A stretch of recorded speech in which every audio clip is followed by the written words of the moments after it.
নমস্কার, কেমন আছেন সকলে? আশা রাখছি আপনারা সকলে খুব ভালো আছেন আর আমিও ভালো আছি।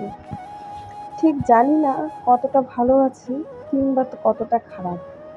তবুও মুখে হাসি রেখে ভালো থাকার চেষ্টা করছি।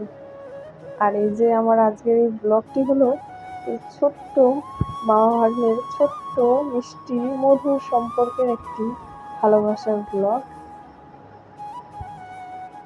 আর এই যে দেখতে পাচ্ছেন আপনারা, এটি হলো আমার দাদা।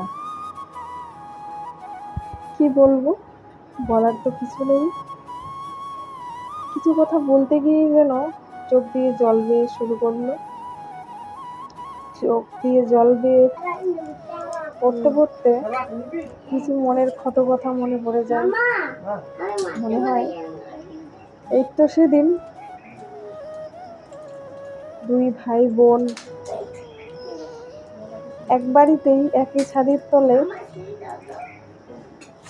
এক মা বাবার কোলে অনেক আদর যত্নে বড় হয়েছি, কিন্তু বাস্তবতার এই যে রূপ দেখো, বিবাহ বিচ্ছেদ, মায়া ত্যাগ, সম্পর্কের মায়ার বাঁধন, যে মানুষগুলোকে ছাড়া একটা মুহূর্ত ঠিক চলতো না, সেই মানুষগুলোর কাছ থেকেই আজকে অনেকটা দূরে। ঠিক যেমন বিরাট প্রেম,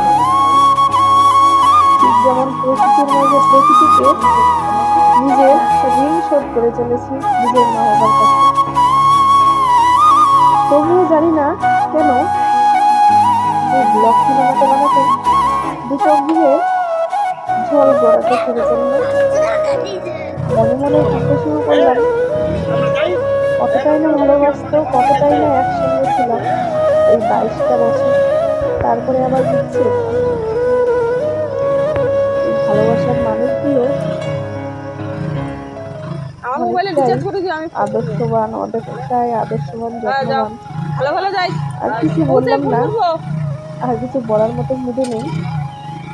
তবে যাই হোক, এই যে আমার স্বামীও চলে যাচ্ছে তার নিজের কর্মে, আর দাদা যাবে বাড়িতে, মানে আমার বাবার বাড়ি। আর যে ড্রাইভার সে হলো আমার ননদের জামাই, সে যাবে কুচবিহার তার নিজের বাড়ি। যাই হোক, আর কিছু বললাম না, বাই।